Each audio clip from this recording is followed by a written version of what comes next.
बिस्मिल्लाहिर्रहमानिर्रहीम। अस्सलाम वालेकुम everyone, welcome to biology with Hamza Ramzan. Cardiovascular system जो है जिसमें हार्ट और वो तमाम ब्लड वेसल्स जो कि बॉडी में मौजूद होती हैं, बॉडी के हर एक पार्ट को हार्ट के साथ कनेक्ट करती हैं, इसमें सर्कुलेशन में हेल्प करती हैं, फूड को बॉडी के हर पार्ट तक ट्रांसपोर्ट करना और वहाँ से वेस्ट मटेरियल को लेकर आना, ऑक्सीजन को ट्रांसपोर्ट करना, कार्बन डाइऑक्साइड को लेकर आना। इन तमाम स्ट्रक्चर्स का क्या क्या काम है, इनके कौन कौन से फंक्शंस हैं, कौन कौन से फीचर्स हैं और एमडी कैट में कौन कौन से एमसीक्यूज इनमें से बन सकते हैं। तो let's talk about the heart first. जो पंपिंग ऑर्गन है हार्ट है, जो हमारा हार्ट होता है, सबसे पहले तो बात करते हैं इसके इर्द गिर्द जो पेरिकार्डियम मौजूद है। ये एक डबल मेम्ब्रेनस सैक है, एक पाउच है। इस डबल मेम्ब्रेनस सैक का काम, इसके डिफरेंट फंक्शंस हैं। सबसे पहला काम ये कि इसने हार्ट को एक तो प्रोटेक्शन देनी है, ठीक है, हार्ट को प्रोटेक्ट करके रखना है। दूसरा इसका काम ये है कि इसने हार्ट को बहुत ज़्यादा एक्सपैंड होने से बचाना है। अगर हमारा हार्ट रिलैक्स कर रहा है, वेंट्रिकल्स रिलैक्स कर रहे हैं, तो वो एक्सपैंड हो रहे होते हैं, तो उनको ओवर एक्सपेंशन से बचाना भी पेरिकार्डियम का ही काम होता है। पेरिकार्डियम जो है, इसके अंदर एक लिक्विड मौजूद होता है, पेरिकार्डियल फ्लूइड कहा जाता है उसे। जो पेरिकार्डियल फ्लूइड है वो हार्ट और पेरिकार्डियम इन दोनों के दरमियान में फ्रिक्शन से होने वाले डैमेज को प्रिवेंट करता है, उससे बचाता है। वो एक लुब्रिकेंट का काम करता है। तो that is the function of pericardial fluid. इसके बाद हार्ट की वॉल्स की बात करते हैं। ओवरऑल जो हार्ट है, इसके अंदर तीन अलग अलग वॉल्स होती हैं। एपिकार्डियम सबसे बाहर बिल्कुल पेरिकार्डियम के साथ जो लेयर हमारे पास मौजूद होती है हार्ट की, दैट इज एपिकार्डियम। एपिकार्डियम और सबसे अंदर वाली ये जो बारीक सी आपको येलो कलर की लेयर नजर आ रही है, दैट इज एंडोकार्डियम। ये दो लेयर्स हमारे पास हार्ट के बाहर और अंदर मौजूद होती हैं, लेकिन जो मेन लेयर है हार्ट की, दैट इज मायोकार्डियम। मायोकार्डियम जो कार्डियक मसल से मिलकर बनती है, जो दिल की सारी दीवारें बनाती है, जिसने कॉन्ट्रैक्शन और रिलैक्सेशन करवानी है, दैट इज मायोकार्डियम। तो heart is mainly myocardium. Epicardium और जो आपके पास एंडोकार्डियम है, इन दोनों का कोई इतना ज्यादा रोल नहीं होता जितना मायोकार्डियम का रोल होता है। तो मायोकार्डियम की अगर बात करें, it is made up of cardiac muscles. सबसे पहली बात ये, इसने हार्ट की वॉल्स को बनाना है, इसी ने पंपिंग एक्शन परफॉर्म करना है, और ये मेडुला ऑब्लोंगेटा के कंट्रोल में होती है। आप लोगों को पता है कि हमारी बॉडी में होने वाले सारे के सारे जो ऑटोमेटिक फंक्शंस होते हैं, वो मेडुला ऑब्लोंगेटा ने कंट्रोल करने हैं। इसके अंदर जो कार्डियक मसल्स के सेल्स होते हैं, they are branched sales.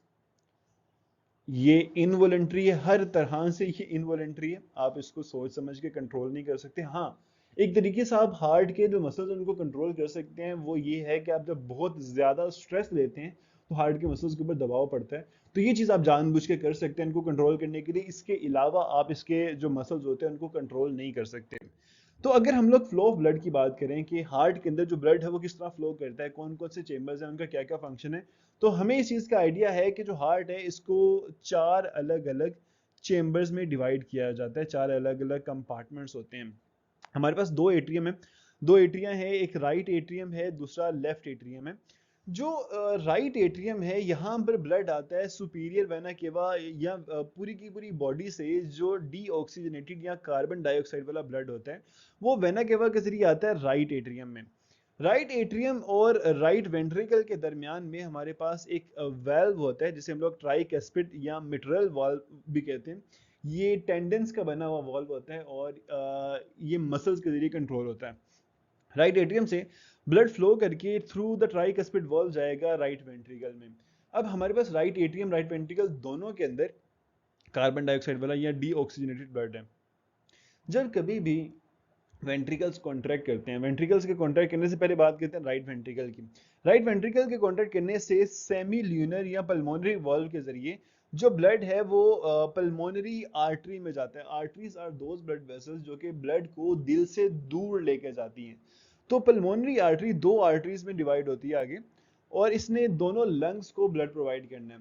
Pulmonary artery जब लंग्स के पास ब्लड को लेके जाएगी, वहां पर ऑक्सीजन को ब्लड के अंदर ऐड किया जाएगा, कार्बन डाइऑक्साइड को रिमूव किया जाएगा, गैसेस एक्सचेंज जो है वो होगा, और फिर पल्मोनरी वेन के जरिए ब्लड को लाया जाएगा वापस लेफ्ट एट्रियम में। अब ये वो वाला ब्लड है जो कि ऑक्सीजनेटेड है, इसके अंदर ऑक्सीजन मौजूद होती है, और चार पल्मोनरी वेन्स आती हैं।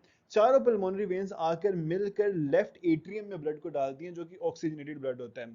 लेफ्ट एट्रियम से जो हमारे पास मिट्रल वॉल्व है या बाइकस्पिड वॉल्व है, यहाँ से ब्लड जो है वो एंटर होता है लेफ्ट वेंट्रिकल में, और हमारे हार्ट का सबसे बड़ा या सबसे थिक चेंबर जो है, सबसे स्ट्रॉन्ग चेंबर जो है, दैट इज लेफ्ट वेंट्रिकल। उसकी दीवारें सबसे ज्यादा स्ट्रॉन्ग हैं, क्योंकि लेफ्ट वेंट्रिकल ने पूरी बॉडी को ब्लड प्रोवाइड करना है। यहाँ पे जब कॉन्ट्रैक्शन होगी तो ब्लड पूरी बॉडी तक जाएगा। तो लेफ्ट वेंट्रिकल जब कॉन्ट्रैक्ट करता है, ये एओर्टा के जरिए ब्लड को पूरी की पूरी बॉडी में ट्रांसफर करते हैं। और पूरी बॉडी में जब ब्लड ने ऑक्सीजन प्रोवाइड कर देनी है तो वो वापस आएगा वेना केवा के जरिए दोबारा राइट एट्रियम में। अब हमारी जो बॉडी के अंदर सर्कुलेशन होती है, इसको डबल सर्कुलेशन बोला जाता है। उसकी एक रीजन है। सबसे पहले हम लोगों ने बात कर ली कि राइट एट्रियम में ब्लड आया, राइट एट्रियम से राइट वेंट्रिकल में गया, और वेंट्रिकल से ब्लड गया लंग्स के पास। ये जो सर्कुलेशन होती है इसे हम कहते हैं पल्मोनरी सर्कुलेशन। पल्मोनरी सर्कुलेशन और दूसरी सिस्टमिक सर्कुलेशन जो होती है, उन दोनों में डिफरेंस ये होता है कि पल्मोनरी आर्टरी जो कि हार्ट से ब्लड को लेके जा रही है लंग्स के पास, इसमें डीऑक्सीजनेटेड ब्लड है। पल्मोनरी वेन जो कि लंग्स से ब्लड को लेकर आ रही है हार्ट के पास, इसमें ऑक्सीजनेटेड ब्लड है। पूरी की पूरी बॉडी में ये वाहिद वेन है जिसमें ऑक्सीजनेटेड ब्लड होता है, और पूरी की पूरी बॉडी में ये वाहिद आर्टरी है जिसमें डीऑक्सीजनेटेड ब्लड होता है। फिर जब ब्लड आ जाता है हार्ट के पास ऑक्सीजनेटेड होकर, तो यहाँ पर लेफ्ट वेंट्रिकल के जरिए जो ब्लड है उसको पूरी बॉडी में पंप कर दिया जाता है। इसे हम लोग सिस्टमिक सर्कुलेशन का नाम देते हैं। और बॉडी के टिश्यूज में ब्लड के अंदर से फूड को, ऑक्सीजन को लेने के बाद वेना केवा ब्लड को वापस लाके बॉडी में डाल देती है। तो दो अलग अलग सर्कुलेशंस होती हैं। एक पल्मोनरी सर्कुलेशन है जो कि गैसेस एक्सचेंज करती है एयर के साथ, और दूसरी सिस्टमिक सर्कुलेशन है जो कि गैसेस एक्सचेंज करती है बॉडी के टिश्यूज के साथ। तो हमारे पास ये दो सर्कुलेशन मिलकर पूरे का पूरा सर्किट बनाती हैं। तो अगर कार्डिक साइकिल की बात की जाए, कार्डिक साइकिल में ना दो अलग अलग फेजेस होते हैं। एक हमारे पास रिलैक्सेशन फेज होता है, दूसरा कॉन्ट्रैक्शन फेज होता है। रिलैक्सेशन फेज को डायस्टोल कहा जाता है। डायस्टोल के अंदर क्या होता है कि जो हार्ट है वो एक्सपेंड करता है, और हार्ट के एक्सपेंड करने की वजह से बॉडी से जो ब्लड है वो दोनों एट्रियम जो है इनके अंदर एंटर करता है। जो राइट एट्रियम है इसके अंदर डीऑक्सीजनेटेड ब्लड आएगा, लेफ्ट एट्रियम के अंदर जो है वो ऑक्सीजनेटेड ब्लड आएगा। और इनके अंदर जब जो डायस्टोल है वो हो जाएगी, जिसको तकरीबन कंप्लीट होने में 0.4 सेकंड जो है वो लगते हैं।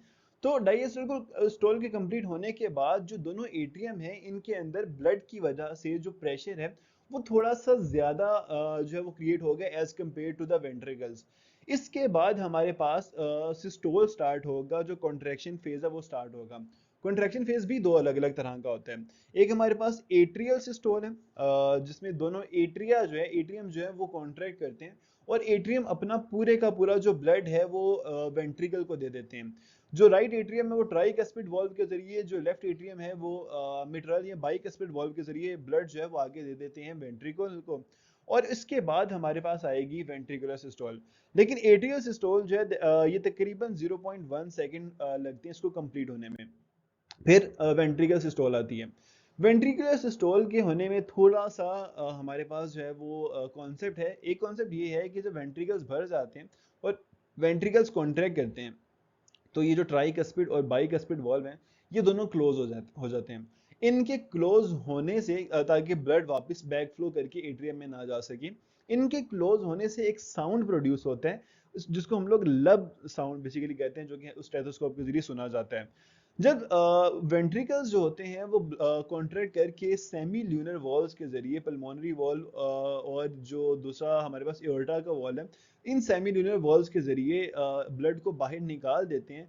तो ये जो सेमी ल्यूनर वॉल्स हैं ये भी क्लोज हो जाते हैं ताकि ब्लड के बैक फ्लो को रोका जा सके जब हार्ट ने रिलैक्स करने हैं। इनके क्लोज होने से एक साउंड प्रोड्यूस होता है, दैट इज डब साउंड। तो जब कभी भी डॉक्टर आपकी हार्ट बीट को चेक करते हैं तो बेसिकली वो ये लब और डब साउंड को सुन रहे होते हैं, इन वॉल्स के बंद होने को सुन रहे होते हैं, ताकि आइडिया हो सके कि जो हमारा हार्ट है वो सही तरह से काम कर रहा है या नहीं कर रहा। और जो वेंट्रिकुलर सिस्टोल होती है, वेंट्रिकल्स जब कॉन्ट्रैक्ट करते हैं तो इस काम को होने में तकरीबन 0.3 सेकेंड्स का टाइम लगता है। तो डायस्टोल में 0.4 सेकेंड, एट्रियल सिस्टोल में 0.1 सेकेंड, और वेंट्रिकुलर सिस्टोल में 0.3 सेकेंड। ओवरऑल हमारे पास 0.8 सेकेंड के अंदर जो एक कार्डिक साइकिल है वो कंप्लीट होता है। इसके बाद हम अगर बात करते हैं पेसमेकर की, जो काफी इंपॉर्टेंट एमसीक्यूज है। जब हमारा हार्ट कॉन्ट्रैक्ट करता है, रिलैक्स करता है, तो बेसिकली हार्ट एक मसल है, और मसल को हमारा ब्रेन कंट्रोल करता है। हमारे कॉन्शियस के कंट्रोल में तो नहीं होता, लेकिन मेडुला ऑब्लोंगेटा कंट्रोल कर रहा होता है। और मेडुला ऑब्लोंगेटा जब नर्व इंपल्स भेजता है तो हमारे एट्रियम, जो राइट एट्रियम है, इसके बिल्कुल ऊपर एक नोड होता है जिसको हम लोग कहते हैं साइनो एट्रियल नोड या SA नोड। बेसिकली जब action potential cyano atrial node तक पहुंचता है तो यहाँ से एक स्लाइट जो इलेक्ट्रिकल इंपल्स है वो जनरेट होती है, और उस इलेक्ट्रिकल इंपल्स की वजह से दोनों एट्रियम, राइट एट्रियम और लेफ्ट एट्रियम कॉन्ट्रैक्ट करते हैं। तो बेसिकली जब मेडुला ऑब्लोंगेटा से एक्शन पोटेंशियल आता है, नर्व इंपल्स आएगी यहाँ पे साइनो एट्रियल नोड तक पहुंचेगी, और साइनो एट्रियल नोड जो है वो हल्का सा इलेक्ट्रिकल पोटेंशियल जनरेट करके दोनों एट्रियम को कॉन्ट्रैक्ट करवाएगा। जब ये इलेक्ट्रिकल पोटेंशियल जो है वो एट्रियम को कॉन्ट्रैक्ट करवा देता है, तो एट्रियम को कॉन्ट्रैक्ट करवाने के बाद ये जो पोटेंशियल है वो आगे पहुंचता है एट्रियो वेंट्रिकुलर नोड के पास। इस पूरे के पूरे प्रोसेस में इस पोटेंशियल के आगे जाके एट्रियो वेंट्रिकुलर नोड को स्टिमुलेट करने में तकरीबन 0.15 सेकेंड का टाइम लगता है। ये जो डिले है, ये डिले इस वजह से है कि जितना भी ब्लड एट्रियम में मौजूद है वो पंप करके वेंट्रिकल में चला जाए। देन जो एट्रियो वेंट्रिकुलर नोड है ये एक इलेक्ट्रिकल पोटेंशियल जनरेट करेगा, और दोनों वेंट्रिकल्स जो होंगे वो कॉन्ट्रैक्ट करके ब्लड को बाहर निकाल देंगे। तो इस तरह बेसिकली हमारा जो हार्ट बीट है उसे कंट्रोल, हमारी हार्ट बीट को कंट्रोल किया जाता है। अब जो साइनो एट्रियल नोड है, इनिशियली जो नर्व इंपल्स आती है वो साइनो एट्रियल नोड के पास आती है, इसको पेसमेकर का नाम दिया जाता है। अगर कभी भी नेचुरली साइनो एट्रियल नोड जो है वो काम ना कर रहा हो, सही तरह काम ना करे, तो एट्रियो वेंट्रिकुलर नोड उसकी जगह लेने के लिए हमेशा प्रिपेयर रहता है, वो हमारा पेसमेकर बनने के लिए हमेशा तैयार होता है। इसके अलावा अगर पेसमेकर में कोई प्रॉब्लम आती है, हमारा हार्ट अपने आप कॉन्ट्रैक्ट नहीं कर पाता, तो आर्टिफिशियल पेसमेकर जो है वो भी लगाए जाते हैं। कुछ बैटरी पावर्ड पेसमेकर को यहाँ पे साइनो एट्रियल नोड के साथ लगा दिया जाता है। वो बार बार स्लाइट इलेक्ट्रिकल पोटेंशियल जो है वो जनरेट करते रहते हैं और हमारे मसल्स को स्टिमुलेट करते रहते हैं कि वो कॉन्ट्रैक्ट करें। The heart beat starts when the sino atrial node receives a signal from brain and produces an electrical impulse. ये अलग अलग पॉइंट्स नहीं है, सेम पॉइंट है। Which contracts the atrial muscle. इसके बाद वो same impulse atrio ventricular node तक पहुंचेगी और वहां पर भी इलेक्ट्रिकल इंपल्स को जनरेट करेगी, और वो वेंट्रिकुलर कॉन्ट्रैक्शन का बायस बनेगी। और अगर ये अपने आप काम ना करें तो हम बैटरी ऑपरेटेड पेस मेकर को भी लगाते हैं, जो कि इनको थोड़ा थोड़ा करंट या इलेक्ट्रिकल इंपल्स जो है वो देता रहता है, और वो हमारे हार्ट को चलने में कायम जो हेल्प करता है। अगर इसके एमसीक्यूज की बात की जाए, which one has the thickest walls in the heart, तो चारों चेंबर्स में से, दिल के जितने भी चेंबर्स होते हैं उनमें चारों में से जो लेफ्ट वेंट्रिकल है जिसने पूरी बॉडी में ब्लड को भेजना है, इसकी जो दीवारें हैं सबसे थिक होती हैं। The nature of walls in the heart is, जो दिल के अंदर वॉल्स होते हैं बेसिकली वो टेंडनस वॉल्स होते हैं, जो कि मसल्स के जरिए कंट्रोल किए जाते हैं, लेकिन वो वॉल्स जो हैं वो टेंडनस होते हैं। Oxygenated blood is supplied to all body parts from, जो लेफ्ट वेंट्रिकल है ये ऑक्सीजनेटेड ब्लड को पूरी की पूरी बॉडी में सप्लाई करता है। पूरी बॉडी से राइट एट्रियम में डी ऑक्सीजनेटेड ब्लड आता है, राइट एट्रियम से वो राइट वेंट्रिकल में जाएगा, फिर वो लंग्स से होता हुआ लेफ्ट एट्रियम में आएगा, और लेफ्ट एट्रियम से जाएगा लेफ्ट वेंट्रिकल में, और यहाँ से जाएगा पूरी की पूरी बॉडी में। First artery that arises from the base of aorta, जो बेस ऑफ एओर्टा है वहां से जो पहली आर्टरी निकलती है वो आर्टरी दिल को ही खून दे रही होती है, उसे हम लोग कोरोनरी आर्टरी का नाम देते हैं, क्योंकि दिल को सबसे पहले खून चाहिए काम करने के लिए। Myocardium of heart shows dash characteristic, क्या मायोकार्डियम ऑफ हार्ट जो है वो स्मूथ मसल है? नहीं, उसके अंदर स्ट्राइएशंस होती हैं, तो दोनों स्मूथ वाली जो ऑप्शंस हैं वो गलत हो जाती हैं। स्ट्राइएटेड है लेकिन वॉलेंट्री जो है वो नहीं है, तो स्ट्राइएटेड एंड इनवॉलेंट्री जो है that is the right answer. At the start of ventricular contraction bi and tri cuspid valves are open, जब वेंट्रिकल्स ने कॉन्ट्रैक्ट करना है तो बाई और ट्राई कस्पिड वॉल्व्स को क्लोज किया जाएगा। सेमी लूनर वॉल्व्स होते हैं ये ओपन होते हैं, तो ये दोनों ऑप्शन गलत हैं। Bi and tri cuspid valves are open, ये वाली ऑप्शन फिर गलत हो जाएगी। Bi and tri cuspid valves are closed and semi lunar valves are open, ताकि वहां से ब्लड जो है बाहर निकल सके। The heart muscle is nourished by, heart muscle को कौन सी आर्टरी जो है वो ब्लड प्रोवाइड करती है? कोरोनरी आर्टरी जो है वो ब्लड प्रोवाइड करती है।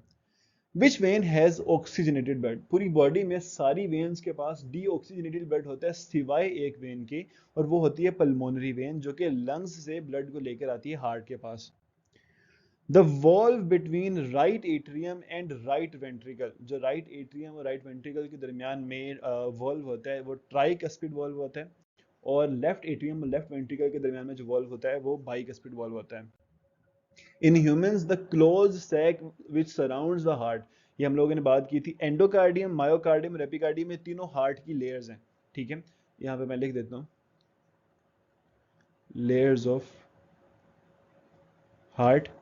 जो पेरिकार्डियम है ये वो सैक होती है जो कि हार्ट के इर्द गिर्द मौजूद होती है। Chordae tendineae are fibres attach to, जो ट्राइकस्पिड वॉल्व्स हैं, जो वॉल्व होते हैं हमारे पास हार्ट के अंदर, यहाँ पे तो खैर आईलिड तो ऑप्शन ही नहीं है, पाइलोरिक स्फिंक्टर या स्टमक की बात नहीं हो रही। कोर्डेट टेंडनी बेसिकली फाइबर्स होते हैं टेंडन्स के, जो कि हमारे हार्ट के वॉल्व्स के साथ जुड़े होते हैं, मेनली ट्राइकस्पिड वॉल्व के साथ।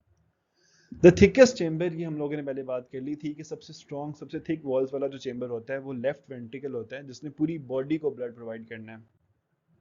In human heart the left atrium receives, left atrium से के अंदर ब्लड जो है वो कहाँ से आएगा, 4 पल्मोनरी वेन्स होती हैं जो कि लंग्स से ब्लड को लेकर आती हैं। वेना केवा से ब्लड आता है राइट एट्रियम के अंदर, और जो पल्मोनरी वेन्स होती हैं वहां से ब्लड आता है लेफ्ट एट्रियम के अंदर। लब साउंड इज प्रोड्यूस, अब हमारे पास जो दो साउंड प्रोड्यूस होते हैं लब और डब। सबसे पहला जो लब साउंड है ये ट्राइकस्पिड वॉल्व और बाइकस्पिड वॉल्व के क्लोज होने से प्रोड्यूस होता है। तो एट्रियो वेंट्रिकुलर वॉल्व जो हैं, जब एट्रियम और वेंट्रिकल के दरमियान में वॉल्व होते हैं, जब वो वॉल्व क्लोज होते हैं तो इनके क्लोज होने से ये साउंड प्रोड्यूस होता है। और जो डब साउंड है ये वाला साउंड प्रोड्यूस होता है जब सेमी ल्यूनर वॉल्व क्लोज होते हैं। Ventricular systole requires about, ventricles के कॉन्ट्रैक्ट करने के लिए हम लोगों ने बात की थी, जो हार्ट रिलैक्स करेगा 0.4 सेकंड्स में, एट्रियम कॉन्ट्रैक्ट करेंगे 0.1 सेकंड में, और वेंट्रिकल्स को कॉन्ट्रैक्ट करने के लिए 0.3 सेकंड्स रिक्वायर्ड होते हैं। पूरी की पूरी जो हार्ट बीट है वो 0.8 सेकंड में होती है। Heart cycle is naturally initiated by, जो साइनो एट्रियल नोड होता है, साइनो एट्रियल नोड के अंदर मिडुला ऑब्लोंगेटा से नर्व इंपल्स आती है जो कि हार्ट साइकिल को स्टार्ट करती है, इनिशिएट करती है। और अगर साइनोएट्रियल नोड काम ना करे देन एट्रियोवेंट्रिकुलर नोड के पास जाते हैं, और अगर ये भी काम सही तरह से ना करे देन हम बैटरी ऑपरेटेड आर्टिफिशियल पेसमेकर लगाते हैं। The portion of heart which is naturally ready to be the pacemaker if sinoatrial node stops working, तो जो अगर साइनोएट्रियल नोड काम करना छोड़ देगा तो एट्रियोवेंट्रिकुलर नोड जो होता है वो हार्ट के अंदर अपना काम कर, ये वाला काम करने के लिए, पेसमेकर बनने के लिए फौरन से तैयार होता है। तो अगर आप कुर्सी छोड़ते हैं तो आपकी कुर्सी को लेने के लिए पहले से कोई ना कोई बंदा जो है बैठा होगा, खड़ा होगा।